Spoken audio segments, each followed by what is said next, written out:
Dear Patriots, before the news starts, please subscribe to our patriotic channel by clicking the subscribe button. Give us a thumbs up to this video. Don't forget to leave your opinion below in the comments section. Share the news on Facebook and Twitter so you friends see it. Thank you. Trump just unleashed his best plan yet to pound North Korea where it really hurts. President Trump continues to go hard against North Korea. Past week, efforts by has-been presidents have failed to do anything to thwart Kim Jong-un, but Trump is not backing down. Tuesday, Trump announced new sanctions against the reckless regime that will hit them where it hurts. And that, of course, involves money. The newest sanctions target 8 North Korean banks, and 26 North Korean nationals operating out of China, Russia, Libya and the United Arab Emirates. Treasury Secretary Steven Mnuchin said the sanctions are designed to fully isolate North Korea, in an effort to achieve our broader objectives of a peaceful and denuclearized Korean peninsula. This is further evidence that our president does not want a nuclear war, and that he continues his efforts to reach a diplomatic solution. The MSM wants to act like Trump is a madman, bent on nuclear war, but nothing could be further from the truth. At the same time, he is fully ready to take Kim Jong-un on, militarily, if he fails to heed Trump's warnings. If you are proud of how Trump is handling the North Korea situation, please share this everywhere and comment "I support our president." The Hill.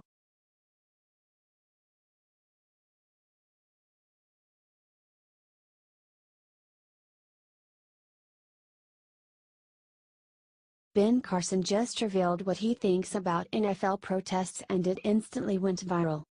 Many people have reacted to the national anthem's protests. Secretary of Housing and Urban Development and former presidential candidate Ben Carson made a statement on the issue today. He followed up the comments from President Trump in Alabama. Trump said during the rally that he'd love to see one of these NFL owners, when somebody disrespects our flag, to say "Get that son of a b off the field right now. Out. He's fired. He's fired." Ben Carson said on his Facebook that NFL Sundays used to be fun to watch and that has all changed since the protests. He wrote, "Here we are at another NFL Sunday. That used to represent a time of fun, games and unity. I hope we can return to that situation soon." He then continued by saying that even though everyone has a right to express themselves, there is a time and place for everything. Last week I saw a story about pre-adolescent players being drawn into the Take a Knee protests. Does anyone honestly believe that encouraging even our youth to believe they are victims of our society will actually help us come together? He didn't let up. "We would encourage them and all Americans to utilize their influence to truly draw people together and not be manipulated into doing the opposite under the guise of unity." Share this if you agree with Ben Carson 100% and wish that the NFL would get back to playing games and not protesting. Thanks for reading.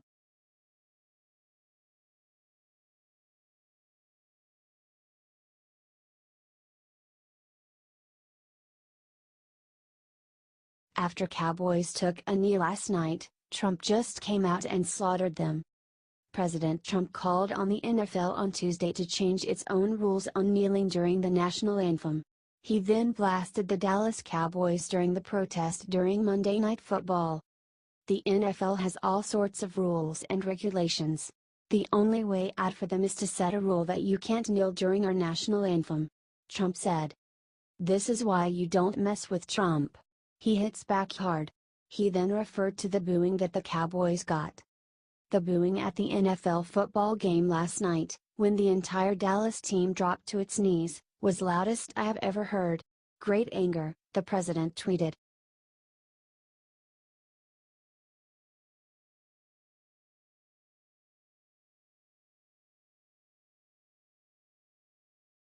Veterans across America have heard Trump's call. Look what they just did for him. Military veterans, who sacrificed to serve our beautiful Constitution and flag, are expressing their disgust for the NFL and their protests. That's right, y'all. Here's what the people who truly matter think: The veterans of foreign wars and the American Legion have both come out and expressed their loathing for the NFL's open disrespect for our flag. Vietnam combat veteran Keith Harmon said this: "There is a time and place for civil debate, and wearing team jerseys and using sporting events to disrespect our country doesn't wash with millions of military veterans who have and continue to wear real uniforms on real battlefields around the globe. We've treated NFL players as heroes for far too long. From now on, let's honor true heroes, like Harmon, and all the other men and women who have truly served." Get this, 28 teams/250 players disrespected our flag this past weekend. Are you still watching? American Legion National Commander Denise H. Rahan called the protests and the protesters misguided and ungrateful. "Have they not noticed, Colin Kaepernick, the first baby to disrespect our flag, still is unsigned? I'll admit, I don't know a lot about his ability as a player, but I hear he's pretty good. But, as I understand it, he's still unsigned, and being avoided like the plague. And that's what we need to do, Patriots. Stand with our veterans. Avoid the disrespectful NFL like the plague. I know it'll be hard. We all love football. But this disrespect cannot be tolerated. Patriots, will you stand with our vets and president?" H.T. The Daily Caller.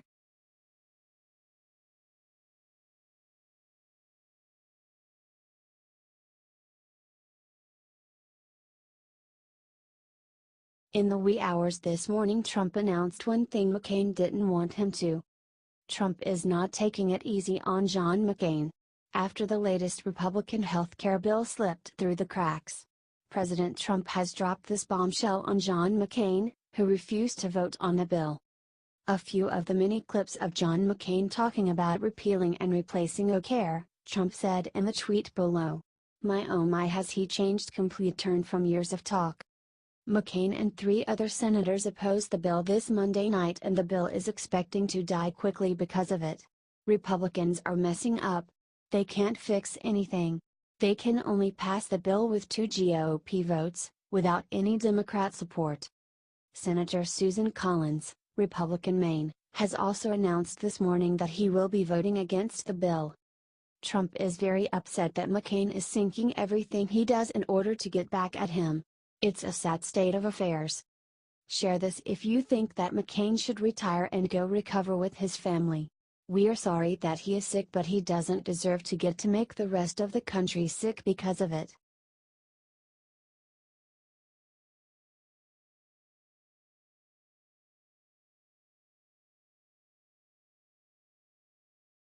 Just days after Trump's Alabama speech, Bannon showed up and did the unthinkable. It's been over a month since President Donald Trump decided to cut Bannon and all of his close allies from the White House. However, Bannon has been working overtime ever since then and finally came clashing with the president in Alabama this week. Everyone by now remembers Trump's big speech in Alabama where he went after the NFL. Technically, he was there to endorse Alabama Senate candidate Luther Strange. The problem is, not all Republicans like Strange. Steve Bannon decided to throw his weight behind Republican Judge Roy Moore. Now, this is where it gets strange. No matter what Bannon does, he will forever be attached to the name of President Trump. So, in an attempt to get votes for Moore, Bannon and Breitbart declared that a vote for the judge is a vote for President Trump. Obviously, this is very confusing and just plain incorrect. President Trump made it very clear multiple times that his man is Luther Strange.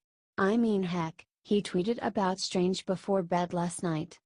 The one advantage to them splitting the endorsement like that is you now have 2 pro-Trump candidates, but only one has the president's actual endorsement while the other is just using his name. Look, we have no dog in this fight personally. But, I am curious to know what you all think.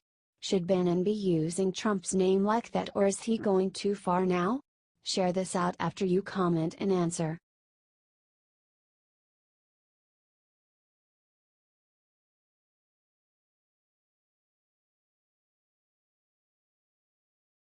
Moments before Obamacare repeal vote, Senate Republicans did the most disappointing thing imaginable. This was supposed to be a big week for the Republican Party. The Graham-Cassidy Obamacare repeal bill was shaping up to finally be the win that Republicans have needed since they took over Congress in January. Then it happened. As if the party was not already in enough deep doo-doo with its supporters, the party did the most pitiful thing possible. They decided not to even vote out of fear of losing. Oh, and this was a big one too. You see, the rule in the Senate that allows them to win with 51 votes instead of 60 is about to expire until next year.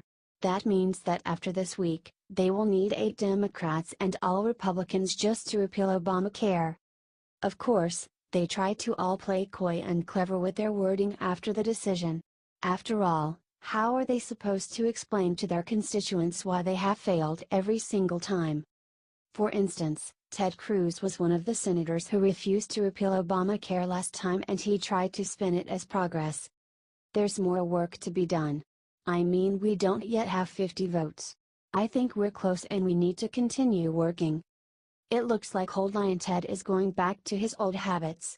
Maybe the reason that there were not 50 votes is that Ted won't vote for a bill written by anyone but himself, and his Obamacare repeal bill a few months ago was terrible. Clearly, these Washington elites care more about covering up their own asses than doing their job.